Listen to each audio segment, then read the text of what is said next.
আমরা সরকারের পক্ষ থেকে উদ্যোগ নিয়েছি যে আমরা পাটের ব্যাগ, কাপড়ের ব্যাগ, যেগুলো আমরা যুব সম্প্রদায়কে দিয়ে বা পাটকল যারা করেন তাদেরকে বলে দেব যে তারা আমাদেরকে ওগুলো বানিয়ে দেবেন, এবং সেগুলো আমরা সুলভ মূল্যে কাস্টমারকে দেওয়ার চেষ্টা করব, যাতে করে মানুষের অভ্যাসে একটা পরিবর্তন আসে।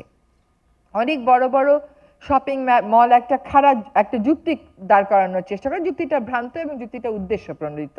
সেটা হচ্ছে তাদের কাস্টমাররা 40 টাকা দিয়ে একটা পাটের ব্যাগ কিনতে চায় না, কিন্তু এই কাস্টমাররাই যখন বিদেশে যায় তারা কোনোদিনও একটা ব্যাগ সস্তা পায় না, কিন্তু ফ্রি পায় না, কিন্তু তাদেরকে $3 $4 দিয়ে কিনতে হয়।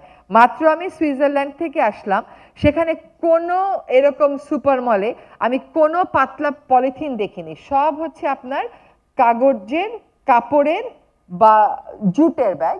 যেখানে প্লাস্টিক আছে ওটা অনেক ভারী এবং ওটা রিসাইক্লেবল, এবং ওটা রিসাইক্লিং এর জন্য কোথায় জমা দিতে হবে বারকোড দিয়ে সার্টিফাই করা, এবং ওই জমা দেওয়ার ফোন নাম্বারটাও লেখা। কাজে উনি যখন সুইজারল্যান্ডে যাবেন তখন উনি ওই ব্যাগগুলো নেবেন, দেশের মধ্যে উনি 40 টাকা দিয়ে কিনবেন না।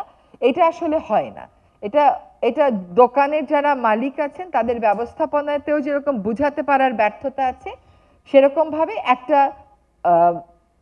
এটা একটা উদ্দেশ্য প্রণোদিত প্রচার বলে আমরা মনে করি। বাংলাদেশ কিন্তু প্লাস্টিক বর্জ্য অব্যবস্থাপনার দিক থেকে বিশ্বের শীর্ষ 10টা দেশের মধ্যে 1 নম্বর। আসলে সকল বর্জ্য ব্যবস্থাপনাতেই আমাদের 1 নম্বর না 9 নম্বর, সকল বর্জ্য ব্যবস্থাপনাতেই আমাদের অবস্থা প্যাথেটিক। সেটা আমাদেরকে ইমপ্রুভ করতে হবে, সরকার সেই লক্ষ্যে কাজ করছে। সরকার একই সাথে single use plastic gradually phase out করার প্রক্রিয়া শুরু করেছে,